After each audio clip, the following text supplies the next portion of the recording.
Hello, welcome to Master Powercast. On this week's episode, we're going to be taking it back kind of to the beginnings of the mythology here with the Golden Book review of the Sword of Skeletor. Tyler, you said that you look at this one as part of the trilogy. Go ahead and explain why you feel that way about it. I think too because it was the first book I ever got of Golden Books, and then I remember getting Caverns of Fear and Thief of Castle Grayskull not too long after that. And I didn't know what a trilogy was, but I kind of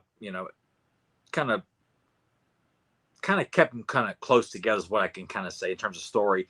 And then when I got the Golden Book VHS for my birthday and seeing those stories played out chronologically as if like they were one story almost, and then he finishes up with time travel, I thought these three stories, I just kind of linked them together because they're very similar in terms of like the tone, the early mythology, which at the time I wasn't aware that there was an early mythology. I'm like, I'm not questioning there's no sorceress. I'm not questioning there's no Orko. This is He-Man and versus Skeletor, good and evil, Castle Grayskull. I got it. Like, so I think because it's more of a simplistic take on the mythology, which is what it was at the time. And then the years this comes out, Filmation comes out as well. So it evolves in different directions. Golden Books had the simpler mythology, and it gradually kind of turned into more Filmation, like I guess you could say, along with the mini comics. The mini comics start very primitive and simple, and it slowly evolves to more Filmation inspired looks and feels and stories and things like that too. So I like it for that because it has not the early barbarian feel that everyone's just jerking off about, as if like there was this intense stage where He-Man and Skeletor were nothing. It's just, dude, it's 4 mini comics, people. Get over yourselves, man. It's not that epic, and it's not that in depth. But the simplicity of the two halves of the power sword, Castle Grayskull is the only thing that it's the only location that's a focus. Like Caverns of Fear, Castle Grayskull. Thief of Castle Grayskull, it's Castle Grayskull. There's no talk of the Royal Palace. There's no talk of any other locations.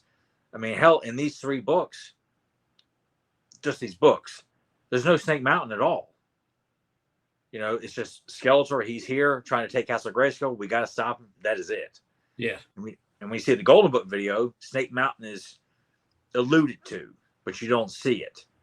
So I feel like these are even more primitive in their storytelling. I mean, it's the bare minimum, because we all know Mattel had no idea. They didn't know what they were doing, and they even admitted they're shooting from the hip. They're making the shit up as they go along, and they own it. You watch that documentary. They're like they're just bullshitting their way of like, oh, we have a mini comics coming. Oh, we have a cartoon series with no idea. I was untreaded waters at that time. It was. Period. So I'm not gonna say the Wild West, but it was just none of this stuff had happened before, which is why this was a success because it was the first of its kind when you really think about it. And that, along with the fact that they didn't have a clear idea when they released the toys, all these other individuals were pretty much left up from, Robbie London kind of come up with his own version of the series Bible. Michael Halpern came up with the original Bible. You have these guys writing for Golden Books like Roger McKenzie, who worked on Daredevil and a bunch of other Marvel comics. I'm pretty sure it's the same Roger McKenzie. So these guys, along with guy who wrote the DC 3-part miniseries. Oh well, I'm not going to kill myself about it. But everyone, they came up with their own interpretation. That's where the Prince Adam Secret Identity came forth. I mean, Mattel had, Merman is a good guy, Stratus is a bad guy, and these changes that are just constant. And I find that part fascinating about it. I don't find it lazy and like you don't know where it was going. I think it's part of the charm of this mythology. It's fascinating though, because if you think about it, what if that had happened in today's climate where things kept changing? I don't think it would have gone over as well. No, it wouldn't, because right now, I mean, people, they expect, when you have a new show or new comic, you got to set the status quo. You got to set who's the bad guys, who are the good guys, what are they fighting for, who are the allies, who are the friends, the family, all that stuff. Whereas this was, Merman was going to be a good guy, and try to envision a mythology of He-Man where Merman is the Aquaman of the He-Man universe, and Stratos is an evil Hawkman. You know, it could be possible. Like, I could see it. I could picture Merman more of being a good guy than Stratos as a villain. Stratos doesn't have anything about him that looks like a villain, whereas Merman, the early version of Merman, not what we get in Filmation. I look at that, I'm like, yeah, that's a villain. But I look at the vintage figure. It could go either way with the character. I could easily see him being a guy that sides with He-Man, because He-Man would eventually have a lot of animal-like allies, you know, with like Buzz Off and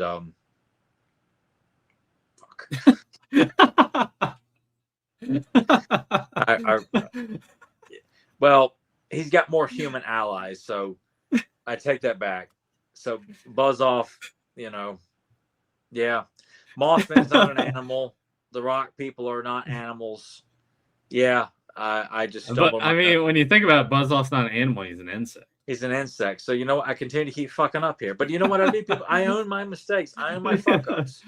Especially about this property. I'm never going to be the person who bullshits about He-Man and She-Ra. To be fair, it is pretty late for you, so we could. It is late for me, but I'm not going to hold that as an excuse. So I own my mistakes. So I just feel like I could totally see Merman being an ally of He-Man had they gone that direction. I think Stratos would have had to been given a much more, because I forgot which one of the Four Horsemen had talked about. He always looked at Stratos as more simian-like a monkey, like a flying ape, much like, you know, the Wicked Witch's flying apes. Yeah. So if they gave him a little bit more of a fierce ape look, you probably could, like, okay, I could see why Stratos might look like a bad guy. But you look at any early versions of Stratos, it's hard to picture him as a bad guy on any level whatsoever. Merman has not a vicious looking fish man look. You know, he looks like he could be an ally. He doesn't look. He needs to look like the creature in Monster Squad to really put him over. That's an evil looking, you know, Merman. Yeah. You know, this one, like, you know, even though I like the vintage look from the cross cell and the vintage figure. So it's just kind of fun to think about. Like, there's a what if scenario. What if Merman was an ally of the heroic warriors? What if he was one of He-Man's like closest buddies? I mean, yeah, let's maybe pencil that in. Do a what if Merman was a good guy, Stratos was evil. Yeah, as they were thinking about doing earlier. What would have Stratos or have control of Avion? That the people of Avion would be siding with Skeletor and these flying warriors. He-Man would have nothing to combat that. That could make for a good story, man. Holy shit, dude! Start breaking it down that way. Pencil it in. A future episode just materialized here for Master Podcast. Yeah. Let's go. Let's go back. Fucked up as my head is right now from just, you know, it's 9:30 at night. It's past my bedtime. Well, let's go back to 1983. We got a story we actually got to dig into. And this too, the best Golden Book cover we ever got. Even though Earl Norm did some ass kickers, this is by far the most epic, the most gritty. You want to talk barbarian here, people? This is barbarian He-Man. He-Man getting ready to sling his fucking battle axe into Skeletor's skull. What's going on down here in the bottom right corner? I used to wonder about that too, and I'm like, okay, I guess I'm taking Man-at-Arms probably took that mace and knocked the fuck out of that demon. I used to think it was kind of one of Merman's warriors as a kid because of the green skin. You know, but it just looks like, you know, as you would see in this book, in like the first opening battle sequence, a lot of random creatures and warriors, you know, and this looks like that could be just one of these random demon or warriors siding with Skeletor, and they went right through him, probably the last one before you get to the core group. And I'd say Man-at-Arms hit him in the face with that fucking mace. I love too the background with the all the reds. Yeah. I need to ask Kevin to work that kind of background in some of these upcoming Red Sky would be doing good for me. Yeah. That's I'm glad you brought that up. I want to use that for one of these two commissions he's doing for me. So Roger McKenzie, as you mentioned before, illustrated by Fred Carrillo. Nice one of the greats. Little clashing of I love swords that. Here. That should be on a fucking t-shirt. No slogan, no witty or shitty attempt at a witty remark. just good and evil clashing in front of the Holy Grail, you know, of Battlegrounds. Nothing else needs to be said. You get the story. Some jerk off at Mattel has got to sit there and say, you know, maybe something we can I'm going knucking futs is what he'll probably put on there. You know? remember that shitty. Yeah, there you go. Yeah, there you go. That's like John Cena's shirt, the Rug Fools. Yeah. Anyway, fucking dumb shit. So here you were talking about various creatures and things here. At the we missed the opening page to the opening splash. Oh no! Do I not have it? You don't have it. Oh no!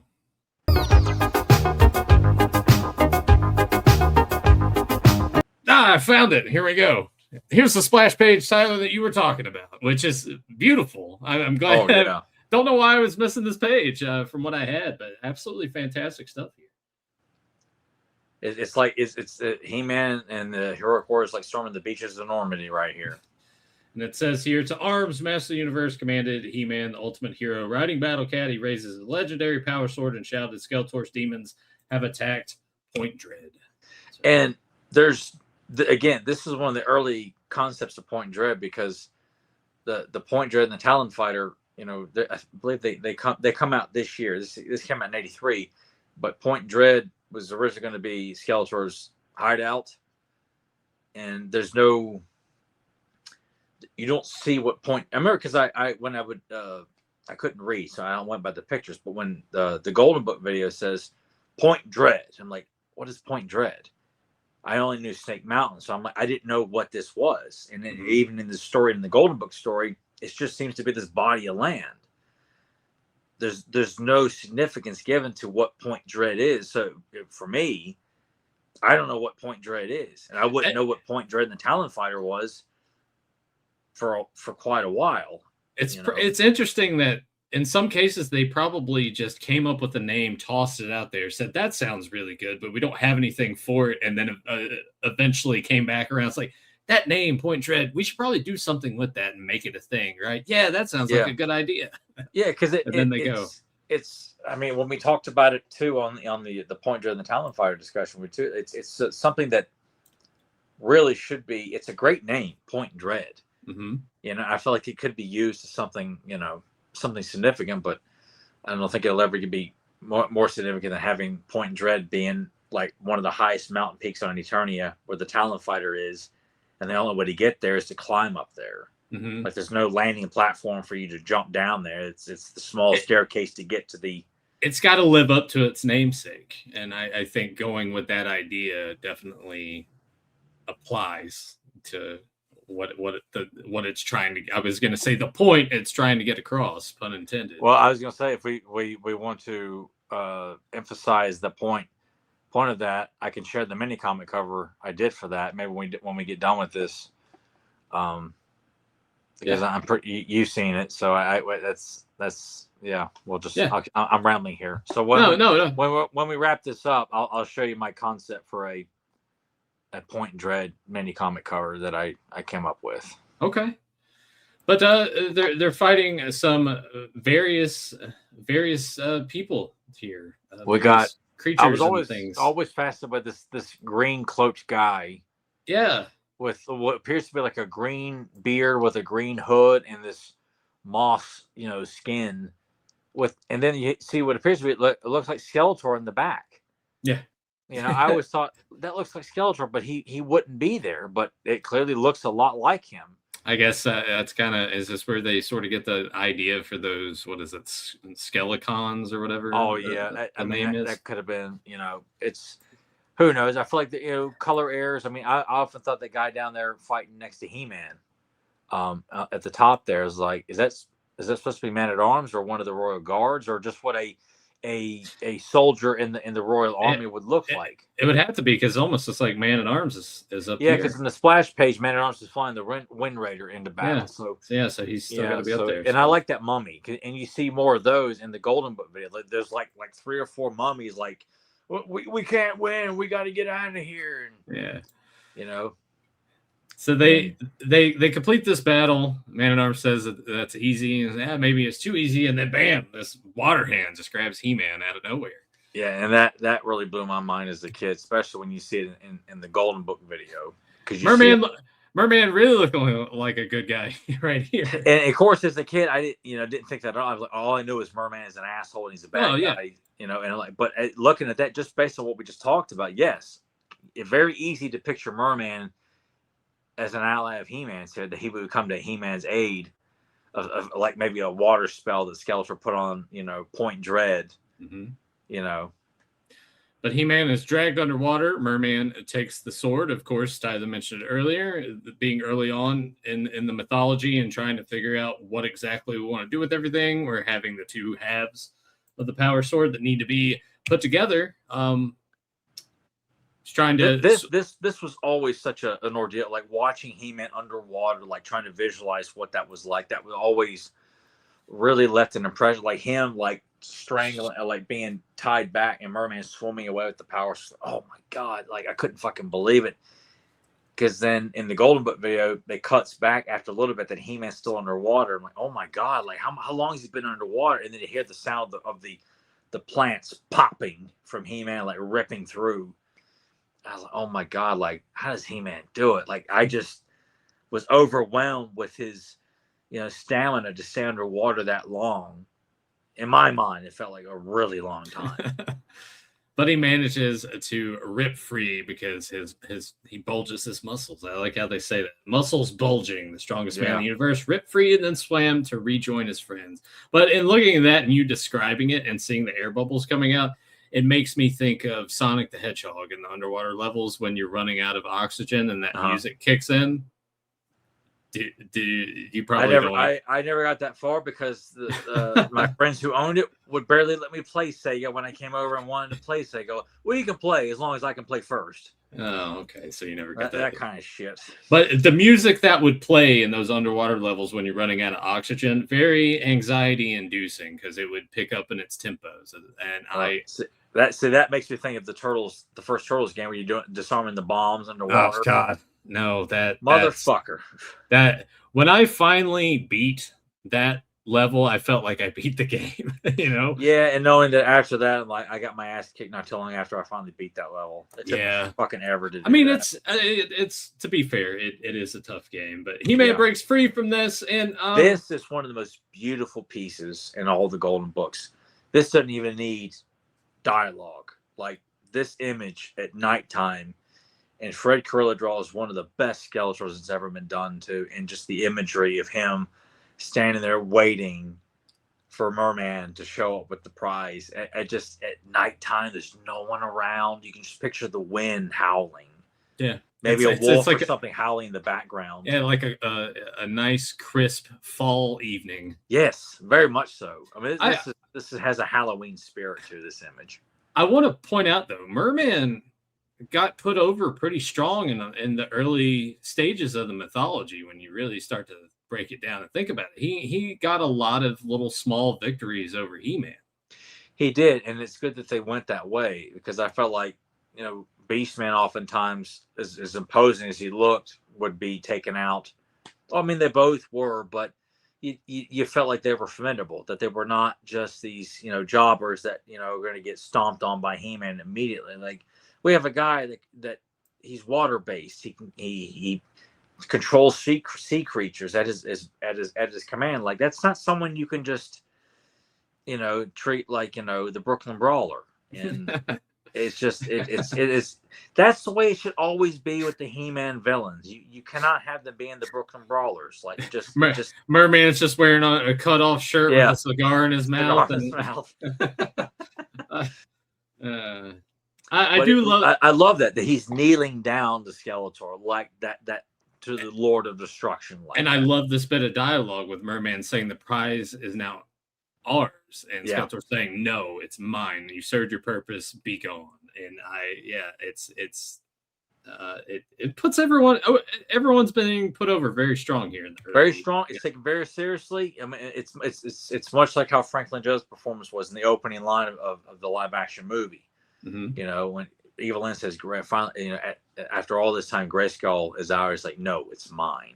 Which you and I will discuss here probably after our commercial break, because I do want to talk about some recent announcements regarding that. But Merman, very happy for Skeletor to at last have the power sword as one. So the secrets of the universe will now belong to him. This image of Skeletor is on a blacklight poster at the arcade in North Myrtle Beach. Really? It's on display in the 80s arcade room because it's lit up with black lights. So did you watch it? No, I thought about it, but I'm like, I like coming here and seeing something that kicks ass of He-Man on display as opposed to the shitty stuff, you know? You need to go in there and ask the guys, like, hey, can I? I'm sure they would, because do it. They also, You should. That would be awesome. That would be a great piece to have. Yeah, I don't have a black. I remember I came across like an Austin Miami Vice blacklight poster. I'm like, I have no plate. Where would I put a black light at? I don't know. It just. But it does look cool, and it's just nice to go in there every single year and see that poster still up there in the back of it, and I just like, oh my god, it's so fucking cool, man! Like this is how Skeletor should be depicted at all times, not like a fucking buffoon in that bomb of a movie. I just looked it up on eBay. I hope you all fucking enjoyed it. I fuck you. I know you weren't, and I've unprovoked. It bombed. Unprovoked. Thank God it did. Unprovoked. Skeletor takes the power sword that is now one, puts it in the slot, much like you would do with your toy to a degree. Open the drawbridge, and now I will rule Eternia, and I will have all the secrets of the ancient. I love how Castle Grayskull is drawn by Fred Carrillo. Like, he draws such a beautiful, fierce-looking but majestic Grayskull. Mm-hmm. I mean, it really does capture like the essence of like this place is like looks like a place to be able to ward off anybody, but a place that is contains the secrets. All the secrets of the universe are in this castle here, and it just looks so fucking cool, man. It really does. It says here, after hours of long and hard travel over rocky terrain, so you got to think.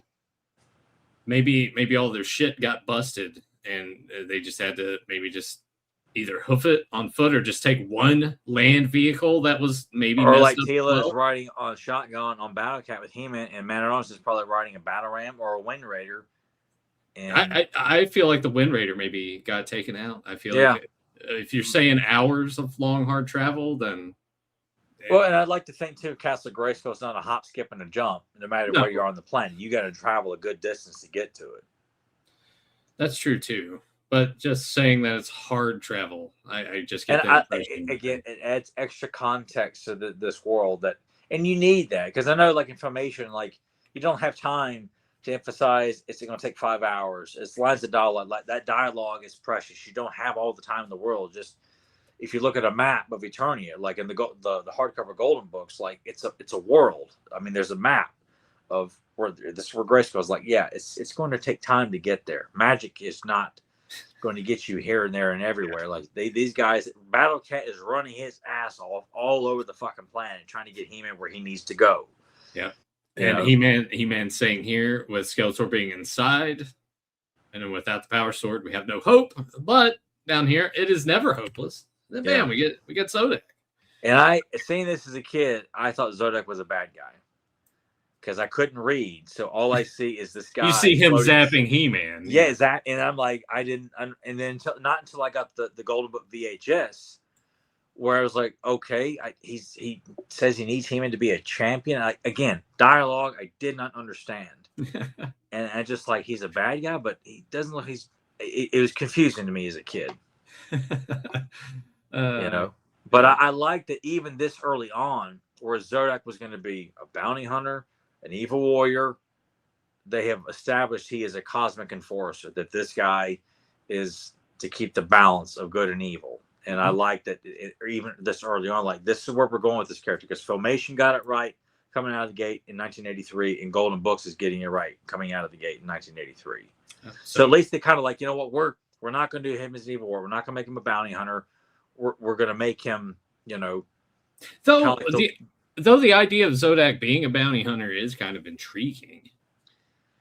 but I'm glad that they didn't do it. Well, I mean, when you see images of him, like in Filmation, like he's in his, flying chair, like as a bounty, I almost feel like bounty hunters they're always a great archetype to have in any mythology. And really, He-Man, they touch on the idea of bounty hunters, like in the live action movie. I mean, they're essentially the mercenaries. They're bounty hunters, even though we see them as the evil warriors. They're the henchmen, and Tuvar and Badra in the 2002 series. Too bad they're bounty hunters as well. I have a hard time seeing Zodak as a bounty hunter though. I think when you have him, I don't know. I just don't know if I could picture that. I think I'm so used to him being so outer space related. Mm-hmm. I have a hard time trying to see him as someone who's like neutral. I'm being paid to do a job. But like, is he going to be an honorable bounty hunter, or is he going to be, someone like Lee Van Cleef and Good and the Bad and the Ugly, where he's just like, he takes great pride, like, oh, I was paid to do this too, so I'm gonna kill you too. That kind of thing. I don't know. Like I said, I think it's best that they didn't go that route. But you could easily maybe make him a bounty hunter that, in his own mind, is bringing balance to everything. And it's not necessarily good or bad, but it's how you perceive it. But in his own mind, he's thinking that. Well, then someone's paying him, because Skeletor would be the one probably dishing out all kinds of cash. Well, I need you to kidnap this guy. I need you to kidnap that guy. I need you to go after Man-at-Arms and Tila. Kidnap the king. Like, I can't see He-Man or anyone on that side of good has a wealth of money to keep paying Zodak to, like, okay, take that fucking money and go, take down Skeletor, because I'm paying you to do it. Like, that ain't gonna happen. Yeah, so it's, once again, a good idea in theory of maybe having a bounty hunter within this universe. Well, I think the mythology, even though like Triclops essentially was a bounty hunter when he's introduced in the mini comic, he is hired by Skeletor to take out He-Man, and it's not like a cut and dry bounty hunter, but but I feel like the mythology warrants having bounty hunters, and namely not good bounty hunters. I feel like bounty hunters are kind of like they have that kind of asshole mentality. Like we don't need to have a bounty hunter that has a heart of gold kind of thing. I'm like, it's kind of, we don't need that. I'd rather see the bounty hunters being the assholes. But maybe it could be like a Robin Hood thing where he's taking the money and giving it to people in need. I don't know. It wouldn't be a bounty hunter then. He could be masquerading as one, like by title only. I looked at Bo as the Robin Hood archetype. Someone who came from a family of wealth and then sees what the Horde's doing and then decides to start giving back, coming from a background of a life of luxury, and then is humbled, when the Horde show up, and then realize, that's how I look at Bo. Yeah. Like is the Robin Hood of the He-Man mythology. Regardless, though, Zodak uses his magic, and poof, He-Man is gone, because He-Man steps up and says, I will be the champion. Zodak then just drops him, plops him right in there, in the middle of the thing, right in front of Skeletor. Right in the throne room. I mean... And I didn't question this as a kid, too. Like, where's the sorceress at? Where's her throne? Like, I just, like, this is Castle Grayskull. Because, I feel like I got a lot of this the same time I got like the actual Castle Grayskull playset, and I got this probably not too far apart from each other. So I'm looking at it as like, oh, there's the throne in Castle Grayskull, the trap door. Like, it's all making sense to me. Yeah. So He-Man finds himself inside the castle, and they have their bit of conversation here. It's like, what dark magic has brought you here? Not dark magic. He-Man replied, Zodak's magic. At this point, He-Man, this seems kind of uncharacteristic of him to me, that he's just going to lunge at him and immediately fall into this trap door. I feel like He-Man wouldn't do that. I look at it this way, because up to this point, if you're following the Golden Books, Castle Grayskull had not been explored up to this point. Even though, as we go a little further into the story, He-Man is aware of other passages. It's a fun way of working in the trapdoor concept, even though it's not like it's working like the toy, but I like that. I buy into it. And because He-Man's like, I ain't got time to play around here. He's not going at Skeletor with a weapon, with his axe or anything like that. He's going to use physical force, So I don't see it as like, it seems like a plausible mistake in my mind. I guess too. I also have to keep in mind this is early mythology. Like I'm looking at it as everything else has already been established. I'm like He-Man wouldn't do that, but I Yeah, have if we to were look looking at at it information differently. rules, He-Man is going to think very quickly before. I mean, Yeah. he's not going to just jump into action. Whereas this version of He-Man, yes, this He-Man would just like, oh, there's my foe. He's in here. I got to get him out of here. I can't sit and just talk to this guy. I got to stop him now. So that's why it makes sense for me to He-Man just fall right into the trap door. But this leads to an awesome little one-on-one here with Oh yeah, Beastman. this is great because Beastman looks fucking great here. Yeah, he does. He does look really awesome with an axe, ready to go, and He-Man with no weapons. Yep, and Beastman saying, "I've been waiting for you." So it's like, how long you been down there, dude? Yeah, because you got to think. You have to think about it. Like we're saying, it's been hours of a hard travel and trek. Skeletor's been here for a little bit now, and Beastman's just hanging out. Like, all right, let's see if He-Man shows up. I can see him doing that without question. You know, like he is the most loyal of Skeletor's warriors. So He-Man never shows up. Skeletor forgets to say anything to Beastman, and Beastman just dies down here. Yeah. Cut to him, just a big pile of bones. Yeah, and flies buzzing around. And yeah. So he says, and I like that there's just, obviously with it being a golden book here, early stages, dialogue's going to be very minimalistic, but what we do get here is very much appreciated. Oh, and it's a good action sequence. And we're not going to see He-Man like throwing punches, because I feel like when you're reading this, like as a kid, I bought that He-Man would throw him up through the trap door. Whereas if we're reading this now, they're going to clash in this very tight closed space area. He-Man's probably going to ram his head into the fucking wall. There's probably be some cuts and scrapes on He-Man's skin, on his back, on his arms, from Beastman scratching and leaping on his back. So but kind of what doesn't make sense here. So he throws him up through the trap door, and obviously this probably incapacitates Beastman for a little bit. But then we cut to He-Man quickly finds his way out of the dungeon. So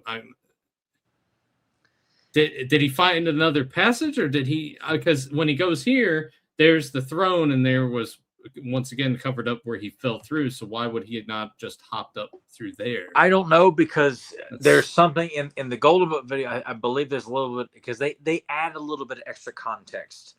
There's new pictures, there's new dialogue added into that, because it's like they're trying to make an animated feature with limited animation with these stories, so they add a little bit more. And I think in this sequence here, He-Man is aware, or he's talking that he's aware that there's a secret passageway to the throne room back. I'm like, it's almost like they're trying to find a reason to justify when He-Man's just going to tear the wall open, which this is early He-Man. This is the strongest thing. He's just going to tear the wall down.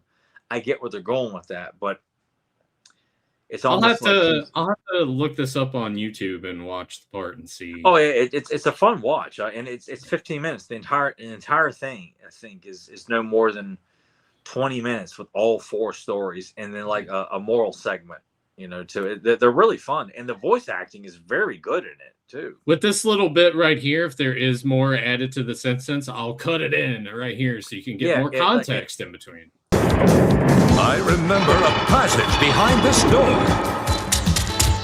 Skeletor must be stopped. Skeletor is gone. I must find him quickly before he unlocks the Vault of Knowledge.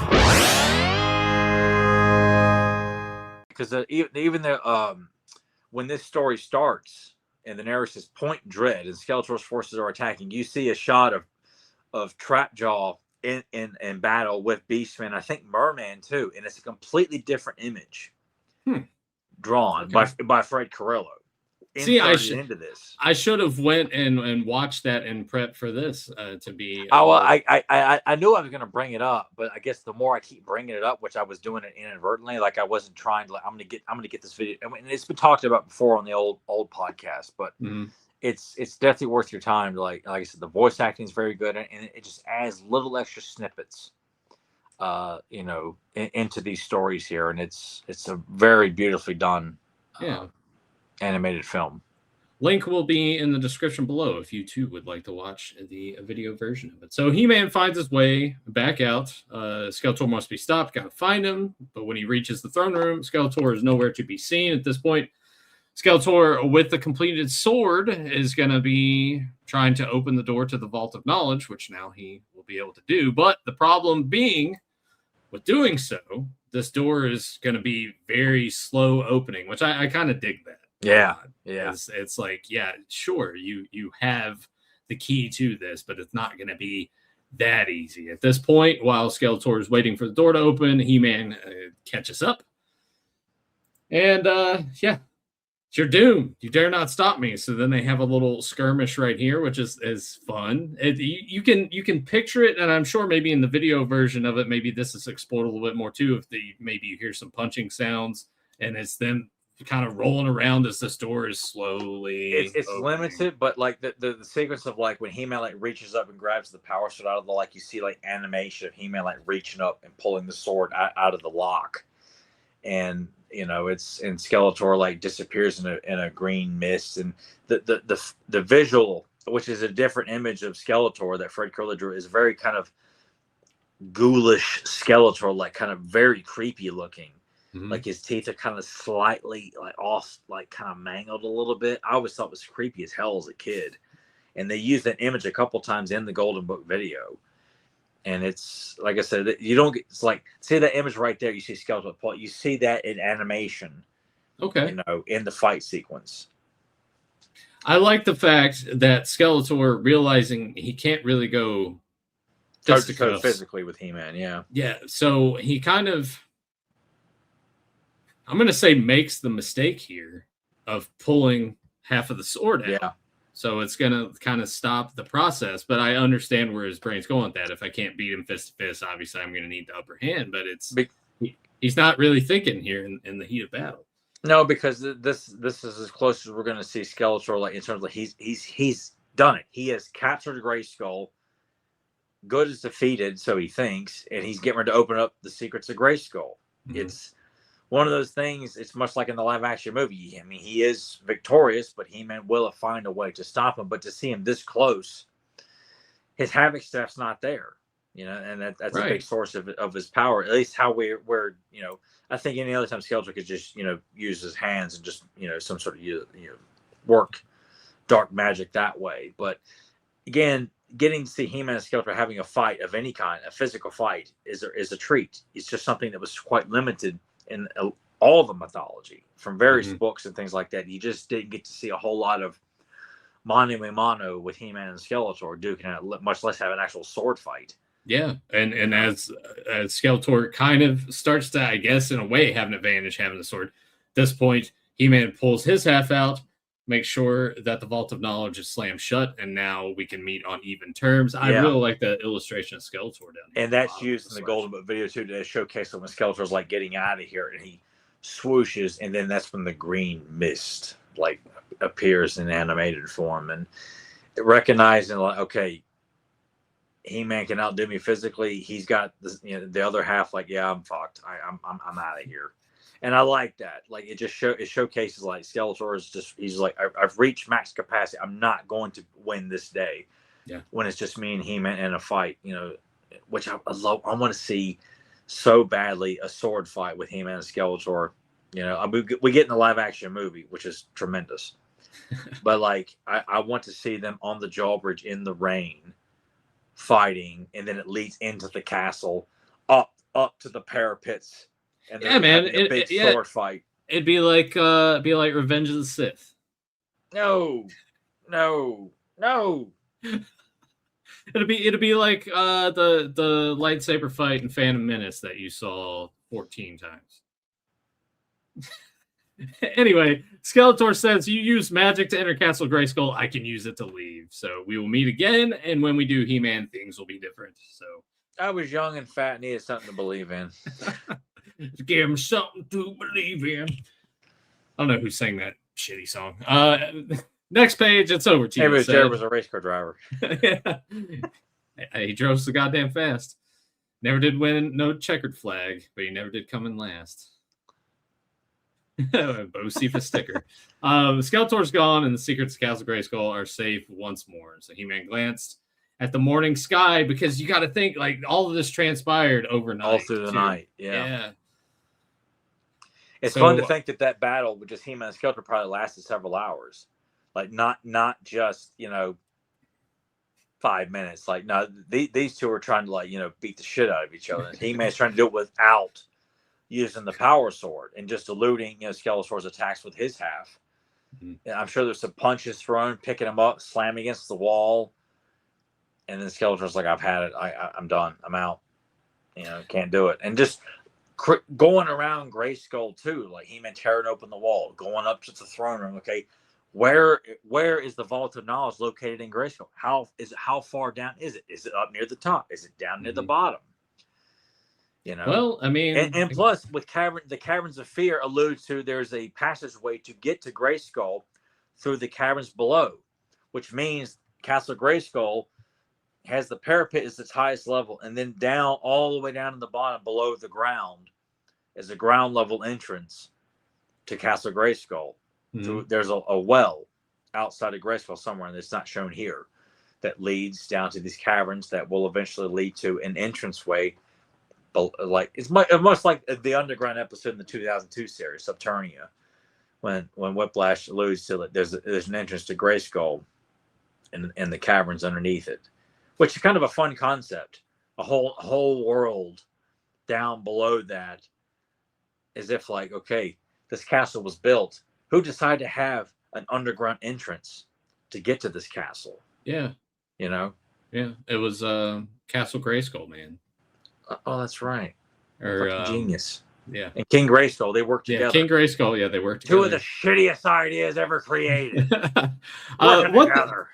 One thing here on the final page with He-Man glancing at the morning sky, black storm clouds have already begun to gather. It kind of makes you think with the way it's illustrated too, and the black clouds are kind of hovering above Grayskull. It's like the black clouds are leaving Grayskull. Like they were hovering above probably during the nighttime when Skeletor's taking control, and now morning set in.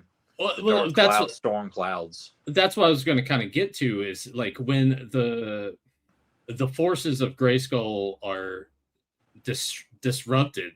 Like what effect does that have on the atmosphere and the surroundings, kind of thing. So it's fun to play around with it, because it makes you think too, with this being the last page. We'll go back here to the cover with them fighting in front, and you see the lightning here and everything. It's maybe you think there's a disturbance here, because it looks very hellish, like the castle is off balance. Yeah, so it's setting off these natural disasters, at least in terms of like bringing storms around to the local area that may stretch for miles and miles and miles, because the power of Grayskull is being fucked around with right now. And they probably weren't thinking that far ahead in terms of any of that stuff. No, it just looks like, no, this just looks cool. Yeah, that's all it is. But that's the benefit of what we do, is we can take these simple ideas that were just meant to entertain and showcase that children can have things that look very adult and badass, as opposed to being snowflakes today. Like it's snowflake movies and shit like that. Add a lot of context to it, and take those ideas and spin them into brand new ideas. But they didn't do that, and they never will do that, because they're too busy eating piles of shit.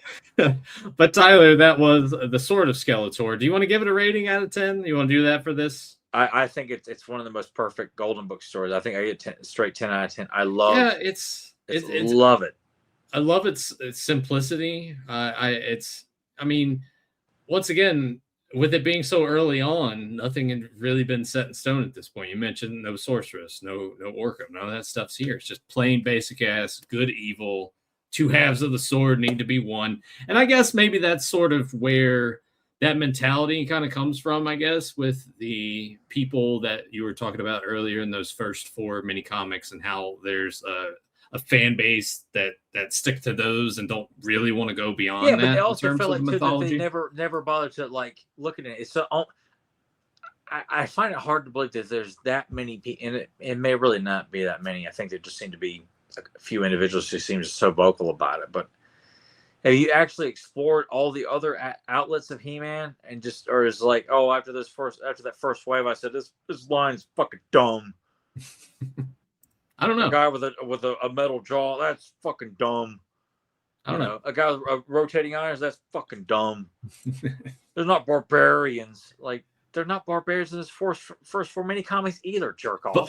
But think that could have been you if you were older back in the day. Like, that's the thing. I don't know how old these people are. We don't know how old they are. Remember this thing where I took my toy to the movie. Yeah, are you the same assholes? Like, no, it's not barbarian enough. But I'm fucking weird. I live in the basement. Take my toys to the movie. Show what a fucking fan I am. I don't know. Fuck you. but that band's a bad name. But that was a fun Golden Book. That's something that we had talked about eons ago. So it was nice to give it a little revisit. Of course, I will go and watch the YouTube video on that. So I hope everyone enjoyed us discussing that a little bit. Tyler, we're going to roll some commercials. Going to talk about something that got announced is actually up for pre-order as of this recording. Talk about that. Get to some of your feedback, and we'll be back right after this. Stay tuned. If you're over 11 years old, it's time you became a part of the phenomenon that's sweeping the nation. The phenomenon of 21 Jump Street.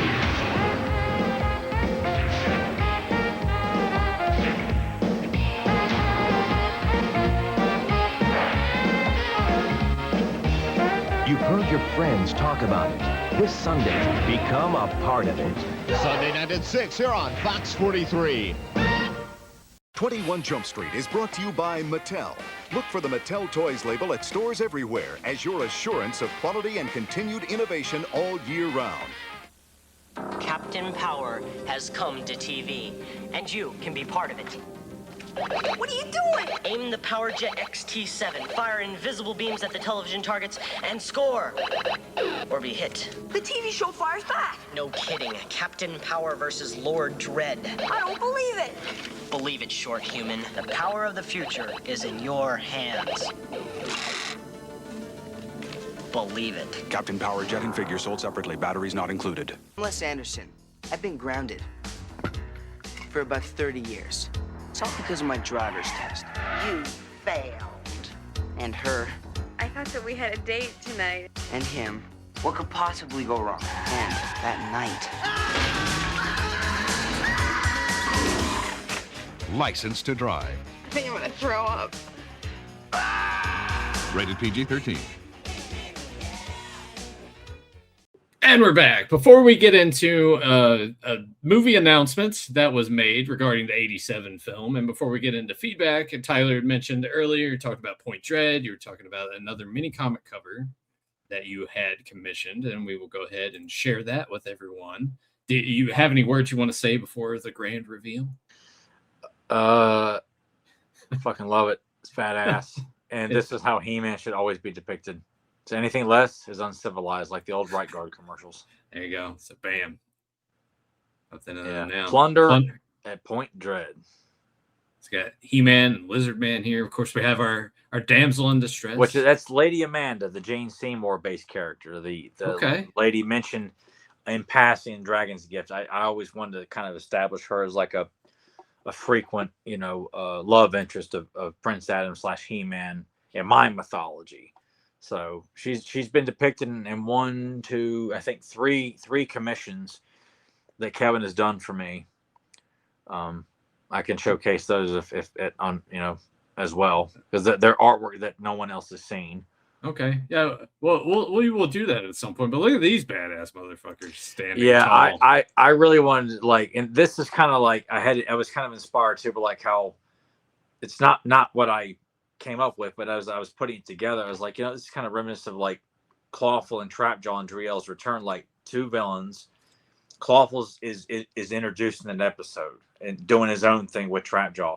I wanted to see this as like an evil strategist has recruited a newer member of Skeletor's evil. Like to me, this would be the proper introduction for Spikor. Like he's depicted like he's staring down He-Man in this. Like, I can't wait to face you, and I've got this woman right here. I'm ready to take her out right now. Like, just like, do not fuck with me. And Too Bad is like, I hold all the cards. You two climbed all the way up here, and we're running the show here. This massive storm is taking place on this mountain peak where Point Dread and the Talon Fighter located at, to lure He-Man all the way up there, get him wore out, and then meet this new evil warrior waiting up top there to take him on. And Too Bad is just laughing, thinking that, you know, we did it. We got you here, and you know, it's a 2-part plan kind of thing, you know. Yeah. So not to do the whole Two-Face 2 thing, but it's like two heads. Like, we have a new challenge for He-Man. We'll make him crawl all the way up this mountain here to get this girl, thinking it's just, you know, a mundane, like, okay, we got here's someone He-Man's never faced before, an untouchable master of combat. Yeah, you know. Yeah, it's gorgeous.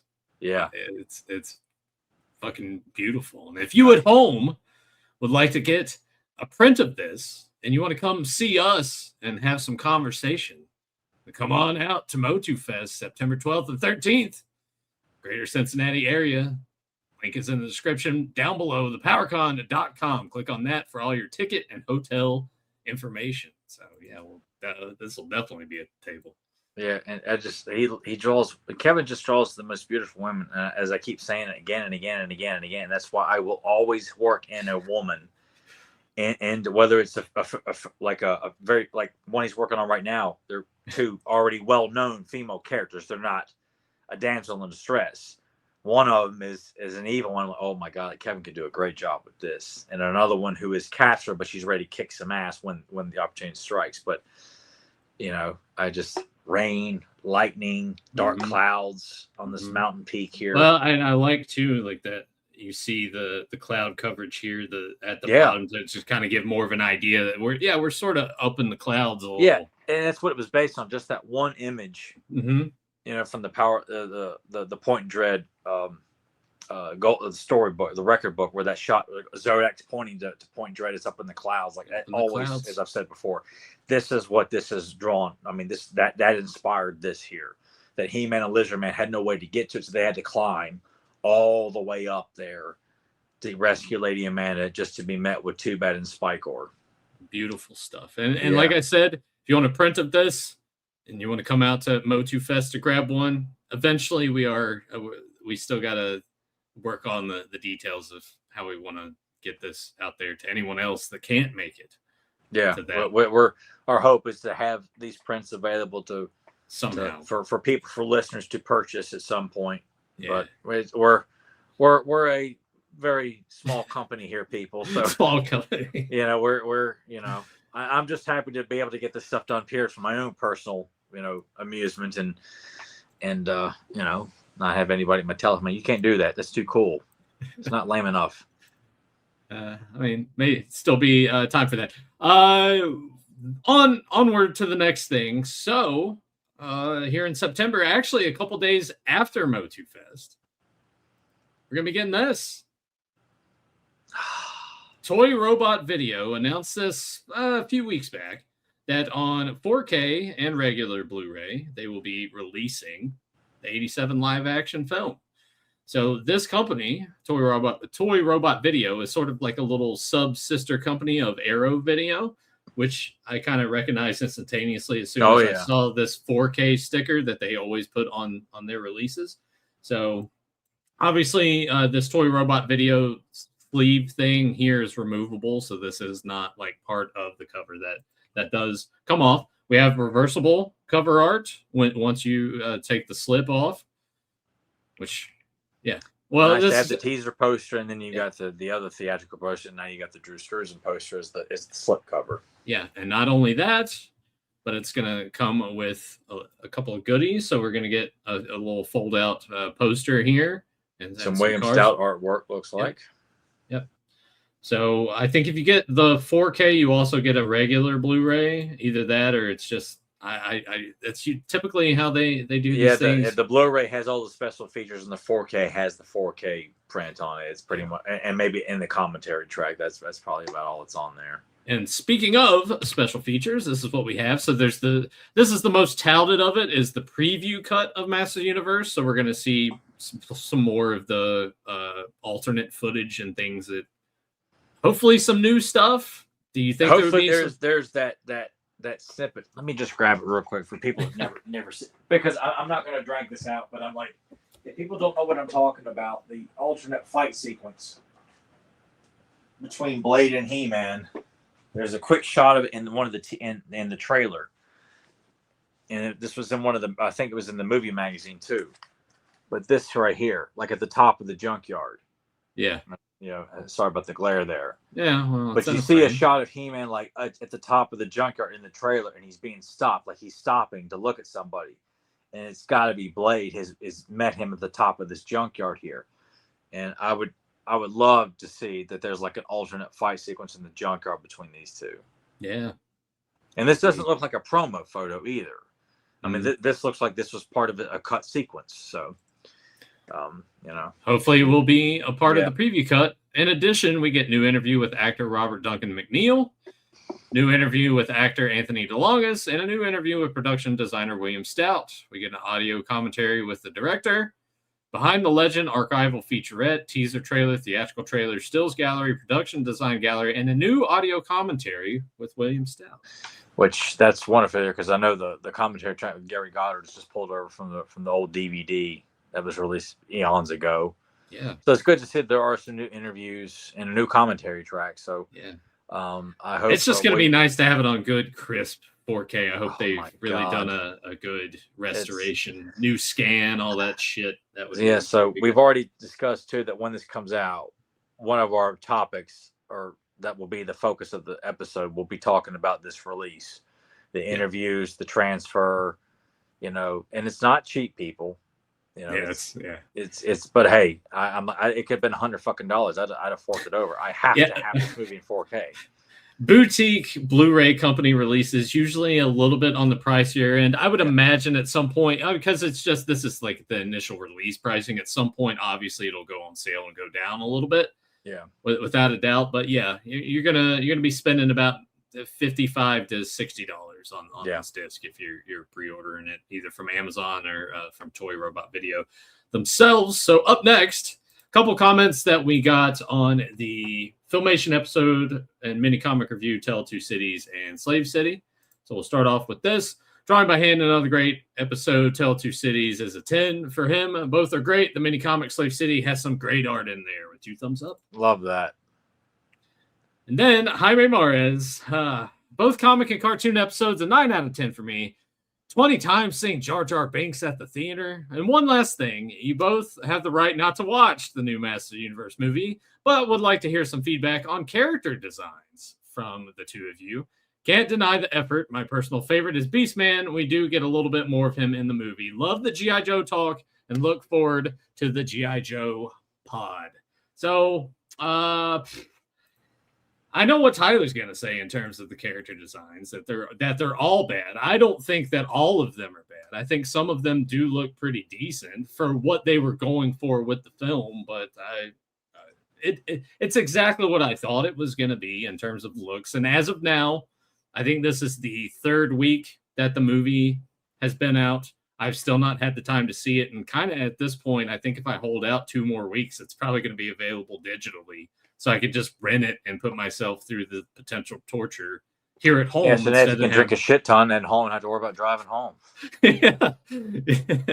Yeah, and getting pulled over or crashing into a tree or something. But the character designs for what that is in the movie in its own thing, I don't think are bad. I don't think Goatman needed to be in there at all, and I think he looks pretty goofy in the movie. But Idris Elba's look as Man-at-Arms wasn't offensive to me. The way Tila looked wasn't offensive to me. Said it before, He-Man looked too skinny, and I thought the loincloth was too long, but whatever. I think Skeletor looks a little bit odd, but the CG in his face and stuff looked good. Beastman, I didn't really get a good enough look at. Trapjaw looked kind of all right. I'm sorry, Tyler. I know you're like, all right.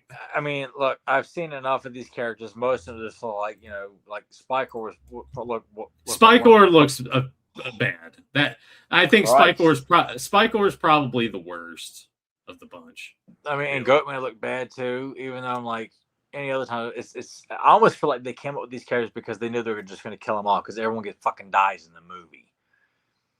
Spoilers, so I'm like they're not going to have, what I guess Triclops. I can't remember who. I don't know. I look, people. If you're wondering, I know everything that happens in the movie. I know what happens. I know things are all the shitty sex jokes. Call him Cringer a big pussy. I know all the shit. I know all of it.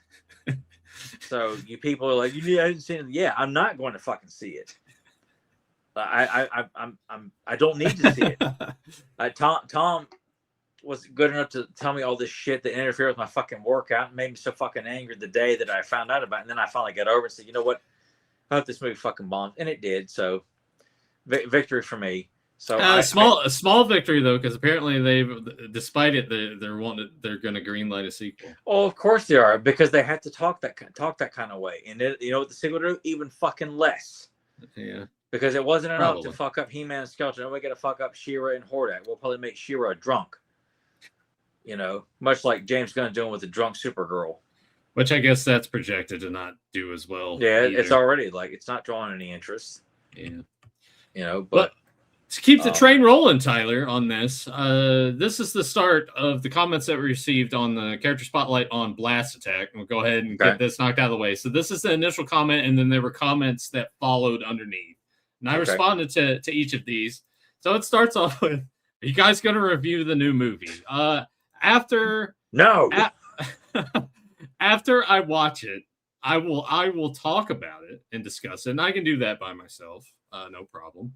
I'll put out maybe a little video, or like I said before, maybe if Tom wants to discuss it, or James feels like. I don't think James really feels like talking about it, really, even though both of them have seen it. Tom would probably join me on it.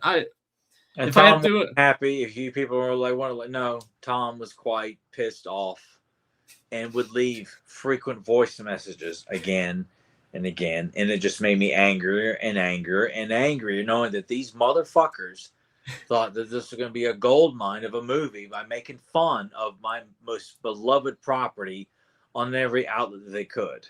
Yeah, I don't think the meme culture too, for me personally, was not the way to go. And my whole opening statement with it was going to be, it's interesting that on this opening weekend, 2 parody movies came out. We have Scary Movie, that's a parody of Scream. I didn't even know that was coming out. Yeah, and we have Master Universe, which is a parody of Master Universe.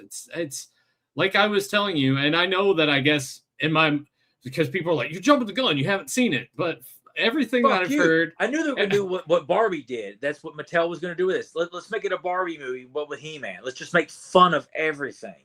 Yeah, everything that I had heard about it and all the clips that I had seen, I was kind of going through the motion of, yeah, I'm going to sit down, I'm going to watch it, but I already kind of have an idea of what I'm going to feel like walking out of this thing, or sitting on the couch watching it, more than likely. And I mentioned it to you, Tyler, that I put it in wrestling terms. If you're going to tell me over and over again that this guy's a jobber and I shouldn't take him seriously and he's a joke and da-da-da, and then all of a sudden you're going to take this same character that you've been putting down and you're going to put him in the world title picture. Now I have to believe that he can win the championship, and I need to take him as a serious threat. Why? You just told me this entire time that this name sucks, or this guy sucks. His name is stupid. He's stupid. And why would I be like, I really like this character? I'm sorry, but if you walked in that movie and you came out like jumping for joy and dancing around, like you lost your fucking mind, you don't know.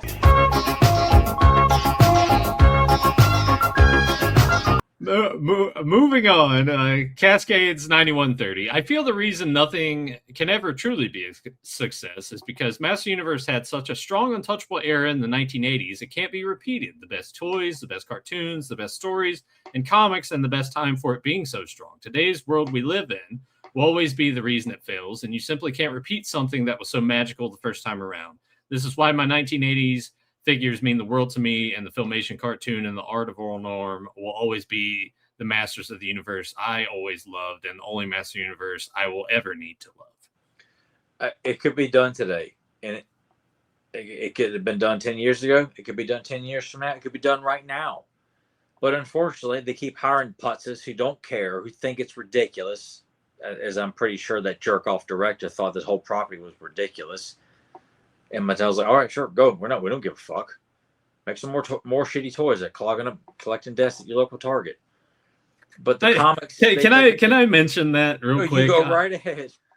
I went into Target again today. Not a single piece of that end cap has moved. And it's been 3 weeks, 4 weeks, maybe, since I first saw it. Yeah, I saw it a couple weeks ago, and I just wanted to tear the whole fucking thing down. Not a single bit of it. Not one. They even have the power sword, which honestly, that's the only thing that because I'm like, this looks at least accurate to what the power sword should look like in this toy form, right? Well, they got it right years ago, and you know what? Fuck you. Anyway, none of that. Like, none of those have even sold. So I was like, dude, that's yeah. It is what it is, but there's no excuse. They just continue to hire people who say, "Oh, I like He-Man. I grew up on He-Man." No, you didn't. And even if you did, that doesn't mean you're qualified to write He-Man. You know, Scott and I are like, "I grew up on He-Man." Doesn't mean you need to be writing it. Same thing with Rob David and Ted Biaselli. I don't care that they liked it. You're not qualified to write it. Or make these big decisions where you're changing the status quo all of a sudden just to make your, fix up your own fucking, personal sandbox and say everyone else here, just deal with it. And banking on the morons who like the movie, who don't know a fucking thing about it, or just buy whatever you're selling them. Because they're just meat with eyes at this point. Oh, my money, toys. That's all it is at this point. And I guess they're the majority because they're the ones continuing to buy this fucking slop at the local comic shop or watching the latest bullshit that's dropped in the streaming service because they don't know anything about it. Can we once again stress, though, before anyone watching or listening to this gets like super duper upset with you being Who's gonna get upset with me? I'm saying in regards to, because there are people that watch this show that did enjoy the movie. Can we at least separate the fact and be like, we are happy that you enjoyed it? And no, I'm not. I'm not going to do that.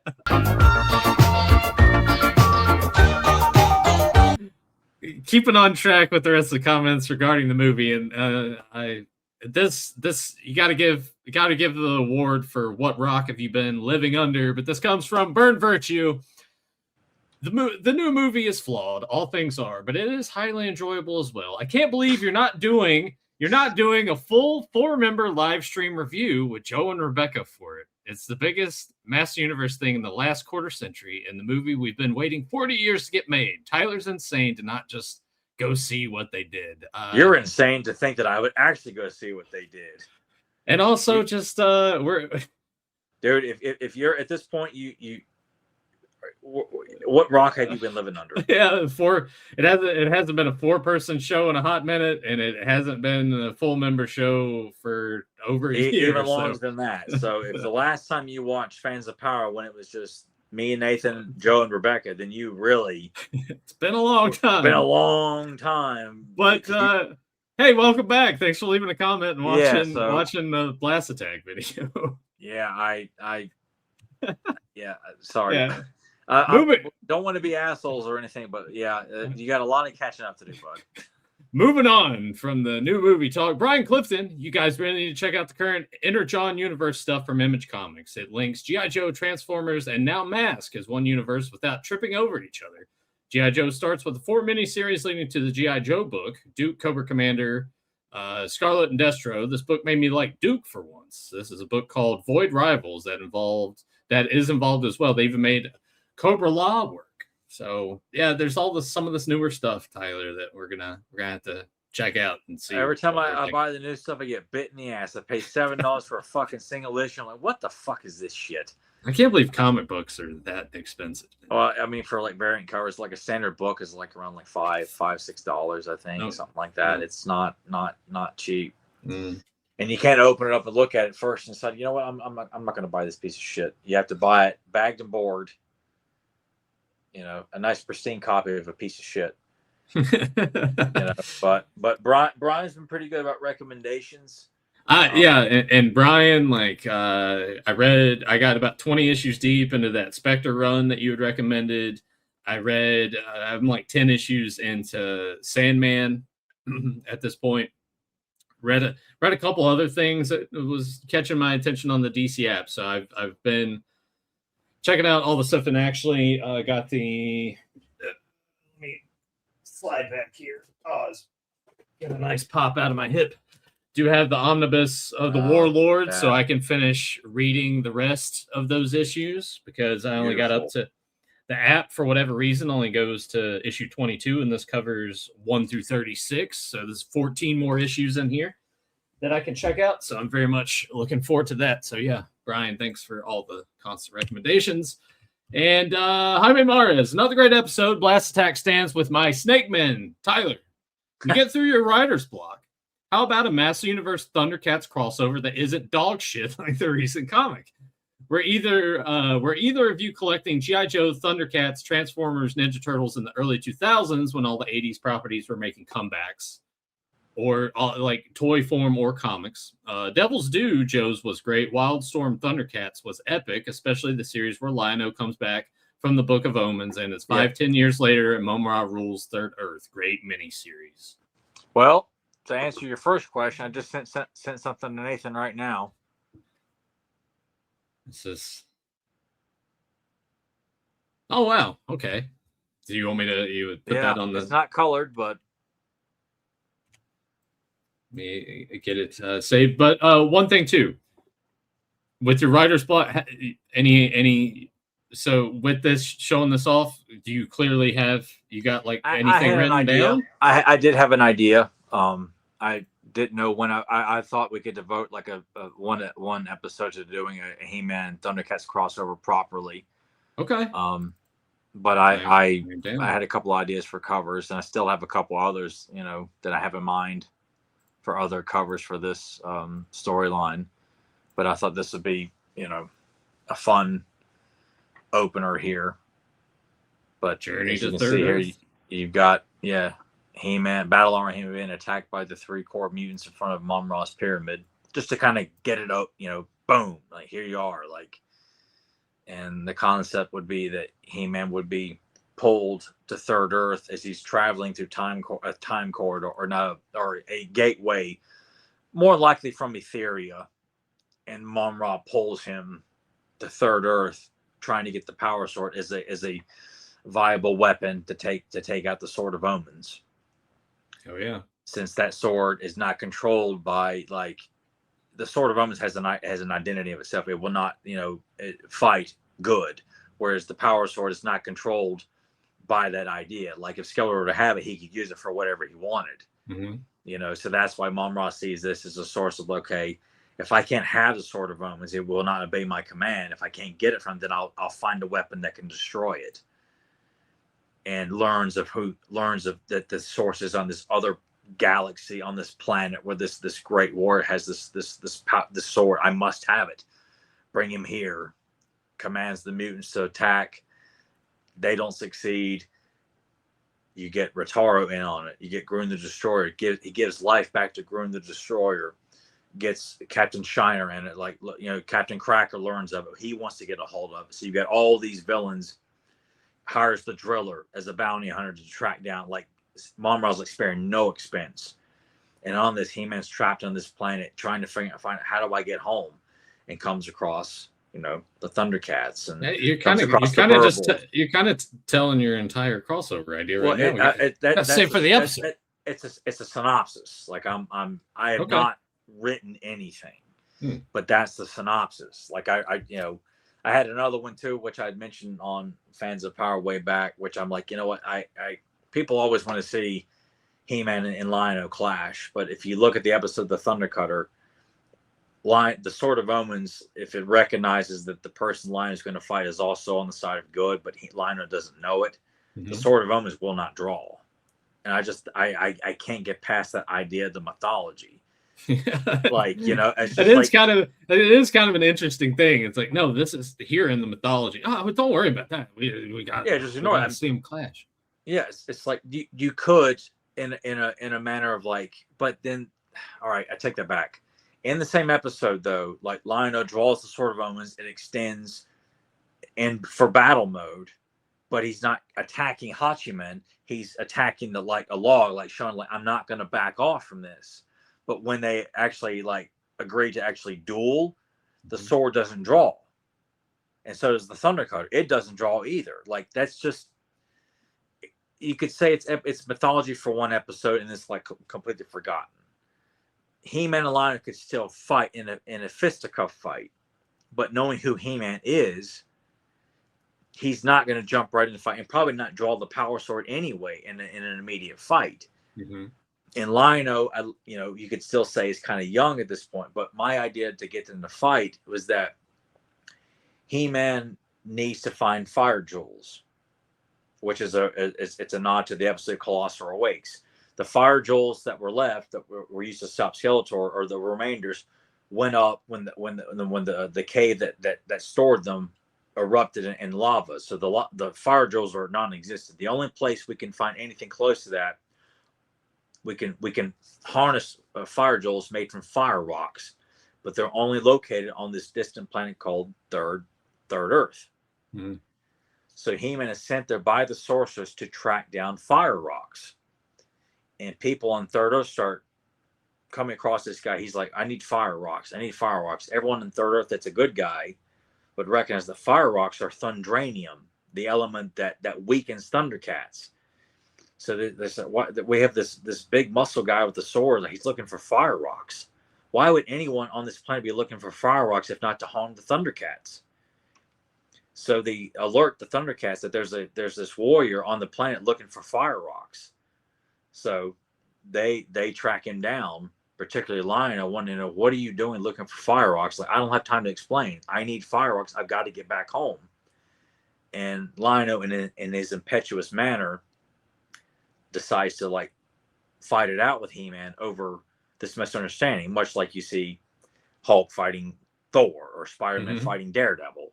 It's a misunderstanding of some kind. He-Man's like, I don't know who you are. I don't know what fire rocks can harm you, but all Lion-O knows is that this can harm us. And if you're not willing to explain it to me, then we have a problem here. It's a matter of emergency kind of thing for He-Man, just to kind of get them to butt heads. And then it's a matter of like getting him back. And that was my initial idea from years back. Yeah. And breaking it down, like, I don't know if that would work so much when I really want to honor that He-Man would not go into a fight unless someone's really given him that much of a choice. And I like to think Lion-O is not that foolish as a character. Like, he's younger and learning, but I would like to have a Lion-O that has become the Lord of the Thundercats. So he's a little bit more wiser and not so impetuous to jump into a fight so quickly. Yeah. Much like in the first episode, too, when he's wanting to kill this wildlife for hunting, for fun, the Sword of Omens refuses to obey him. It pulls itself into the ground and will not budge. And Jaga says, you can't use that to hunt. The Sword of Omens is meant to protect. It's not meant to go and kill animals. They have as much right to life as you do. And I just feel like I can't see them crossing swords for the sake of fanboy fiction. Yeah. So it would be more about like befriending the Thundercats and trying to find a way to get home when it's just this all-out war of everyone's after He-Man and the Power Sword. So it's going to cause He-Man to seek out an alliance with the Thundercats. Maybe we'll come across Snowman of Hook Mountain, Hachiman. Oh, yeah. And along with... I mean, you kind of have to toss almost everybody in there if you got to make it... I don't want to go with... I did have an idea of like, I wanted to bring the Berserkers into it. When Mom-Ra like decides, okay, my mutants didn't do it, let me hire the Berserkers. Yeah. So you've got He-Man taking on Hammerhead, Ram Bam, Cruncher, and Top Spinner. And then when that doesn't work, he gives life back to Grun the Destroyer. He's no longer a ghost warrior. He is the full body of Grun the Destroyer. sends him out to take on He-Man and bring him back the Power Sword. Hires the Driller as a bounder, find He-Man, get that Power Sword, and then Captain Cracker learns of the Power Sword. He wants it for himself. Rotaro wants it for himself. Mm-hmm. So you've got this long story of He-Man like trying to stay safe, and all the villains are after him, whether they're hired or not. They all want the Power Sword. And that was my idea for the story. And he would befriend the tree maidens, the warrior maidens. He would befriend them, the Burbles. I would find ways to work in a lot of this and not go so far. I feel like I pretty much just did Thundercats Ho the movie, but I wanted to see him interact with a lot of these characters. Like, what it would be like to see him clash with Hammerhand. Yeah. Have his Thunder Punch, clash with Hammerhand's fist. Yeah, that would be cool. Something like that. So that's kind of in a synopsis without going into great detail that I haven't written. That's what I had in mind for that crossover. So, thanks, Jaime, for that. So yes. We initially have him with the comment that drags you into the fucking new movie, and now he's got this. It's like, oh, hey, actually, so thanks. Well, I mean, I don't want to attack anybody who's listening to us. Everybody, I hate that movie. I will never watch it. I can't be excited because it's everything I hate about. I don't want to ever see done with He-Man. So when people want to, I can't sit there and say I'm happy for you because it's a movie I don't think should have been made, and it's upsetting to think people are happy about it in any capacity. It's just like you're being given a pile of dog shit as a gift, and so it smells great, but it's still dog shit. Yeah. Gary Buchanan, great episode, fellas. I dedicated solely to G.I. Joe by the time Blast Attack and the others from this wave were released. Kick myself every day. It's unfortunate, man. The 87 wave, man, we were getting some great stuff, but and speaking of G.I. Joe, I want to give a good shout out because we didn't cover all these yet because we're going to save that for episode 2 of Terrordrome Transmission. So thanks to everyone that filled that out. Oh God, yeah. And check out that episode. We're very thrilled with how that turned out. We look forward to recording episode 2 of that here in a couple weeks. But Tyler, I'm thinking like MCU, how Black Widow had that code word for Hulk to calm him down. We're gonna have to get a word for you to calm you down when you start getting all ragey. I don't think there could be one. I got one. What is it? Bauer. And then you can start thinking about Michelle. You can start thinking about the dreams that you've had, and then that'll calm you down a little bit. She's so hot and so sweet. Yeah. That might do it. That might do it. Yeah. Well, Tyler, let's go ahead and wrap this episode up. If you're still here and you didn't click off of this when Tyler started ranting and raving about the new film, you people have to understand, I'm not going to apologize how I feel about He-Man. That's one thing I will always leave unfiltered. Everything else, I can be as polite and kind as possible because that's the kind of person I am. But I don't want to sit there and just pretend to humor you over something. I'm like, this is fucking wrong, man. It's an abomination. Well, there you go. But if you put it out of its misery, if you made it this far, I hope you enjoyed us covering the Golden Book, Sword of Skeletor, and everything else in between. Let us know in the comments down below. If you want to talk some more about how thrilled you were with the movie, feel free to. If you're looking forward to the 4K release of the 87 film, let us know all the things. If you enjoyed this particular Golden Book, or if you didn't, all the opinions are welcome here and will be brought up on the screen. Even if you sit there and say you loved it, you saw it 14 times in theaters, like, we're not going to delete the comment. We'll read it. Yeah, we keep it there. And then Tyler's, it'd be like, Wayne's World. You ever seen the head's gonna be like scanners? And then we'll just put in a clip of Michael Ironside making someone's head explode, from scanners. Yeah. But make sure you like this episode. Leave the aforementioned comments down below. If you've not subscribed already, make sure to do that as well. And until later, let the power return. It's like people want to do things just because they get paid. And that's just really sad. And then is this when like the Pizza Hut box comes into frame? Oh, that's before the Pizza Hut. Oh, that's after the Pizza Hut box. No. I will not bow to any sponsor. Yeah, and that's when you hold the Pizza Hut pizza there. I can't take it anymore. It's giving me a headache. Here, take 2 of these. Nuprin, little, yellow. Yeah, I love how it goes the abstract black and white and the yellow. Just like the Nuprin commercials, because I remember seeing those as a kid. So when I saw Wayne's World, oh my god, I know what they're doing. I honestly don't remember those. I'll never. Yeah, it was the black and white and the yellow Nuprins. It were the things in the palms there. Yeah, fucking brilliant, man. Yeah, it's good stuff. With, and that's kind of how I feel like Mattel is with He-Man. People just get to get paid, and it's just really sad. And then I just want to stab Mr. Donut Man. Oh, that don't feel good.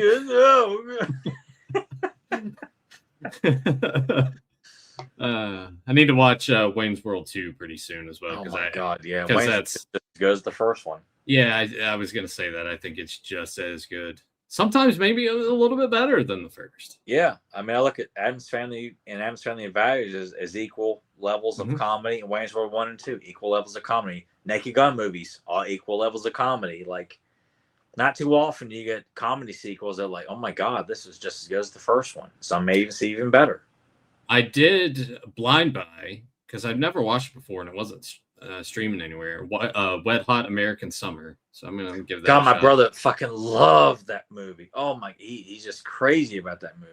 Yeah, I because I saw the Red Letter Media did the review on it with old Jack Quaid, Randy Quaid's kid that's been in a lot of stuff, The Boys and stuff here as of late. And I watched it. I'm like, this is kind of on my level of humor that I think I would appreciate. You probably like Paul Rudd's character in it. Yeah. It seemed like a comedy that Tyler wouldn't enjoy that much. I've seen pieces of it, and I didn't mind it, but it's not been, like I said, Derek loved it. Yeah. I don't know when the last time he's watched it, but he watched it a lot when it came out and was a big fan of it. Me, I was just kind of like, But what little I've seen it wasn't bad. You know. So I need to watch that at some point. Wayne's World 2, I'll pop on. And they're both in 4K. Wayne's World 1 and 2. Yeah, I saw that those had been. They've been in my basket on Amazon for a while. So when I bought Wet Hot American Summer, I also because I thought that I bought it on Blu-ray, but I went and looked and I didn't have it. So I got Basketball because I'm like, gotta have that. Yeah, that's a classic. So yeah, a few movie purchases, and as I told you, Demon Knight, Bordello of Blood Blu-rays. Yeah, pick those up, rewatch those because watched them, I think 3, 4, 5 years ago, and I had like that shitty DVD double feature. I'm like, I need to upgrade these because they are great movies. So yeah, a few things to watch. Tyler, real quick. You're gonna watch High Plains Drifter? I started watching Dirty Harry earlier today, so I might try and finish that tomorrow. Oh, okay, that's a good one. I'm just in the mood to watch. I was like, I really want to watch it. As High Plains or Hang 'em High left a bad taste in my mouth. I'm like, I need to watch some good Clinton like right now. Okay. So I started watching Dirty Harry today. I might finish it because I love the first 4. All the Dirty Harry movies kick ass. It's something on our list. We need to do a tier list, Dirty Harry movies. I don't know them as well though to do that. We have to like just watch them like straight through. And yeah, I've only watched Deadpool once, and I enjoyed it. You know, I don't remember being a bad movie by any means, but those first 4, man, they're really good. If we plan to do that at some point, we'll give ourselves the time to rewatch. Yeah. Well, God, we wanted to do like the Jaws movies too, and I don't think we're gonna get around to doing that. No, we'll try to find the time to do it. I saw there's actually a 4K like 3 movie you can get 2, 3 and Revenge in. I was like, that's interesting. Yeah. But I'm like, I don't need to have 3. I just feel like it would be sitting on the shelf collecting dust because I wouldn't be watching it. I watched Jaws last week. Why didn't you tell me? I don't know. I wanted to save it for the show. Yeah, I watched it as of this is June 20th that we're recording this. I watched it on the 12th, so like a little over a week ago. I got home one night from work. I was sitting there after I ate and watched a little bit of YouTube. I was like, I want to watch Jaws. And I put Jaws on. So there you go. I love it, man. Yeah. Did you get scared? No. No, that movie doesn't scare me. I mean, elements of it. About Jaws probably than anything else, though. Like That's so weird. Yeah, but more when I was a teenager. I had several dream or nightmares about Jaws, and you know, of course, I was watching Jaws a lot in my late teens. Like I watched before going to bed, and my brain would be so wired, like I couldn't go to sleep. Not because I was like frightened, I was just like couldn't turn my fucking brain off. But I just watching Jaws for the millionth time, and you know, I just I remember having quite a few dreams or nightmares of, even though Jaws does not really come after me, I'm like watching him like go after people. Like I'm like an observer in the nightmare. Yeah, it's like a movie within a movie within your dream. Yeah. Or it's like Heather Langenkamp in the first Nightmare, where she's watching Rod like get killed or pretend to be killed by Freddy. Like, like, no, what are you doing? You know? Yeah. Hey, well, that's creepy as fuck, man. That's you should put that on to fall asleep to here in a minute. No, it's okay. That'd be good.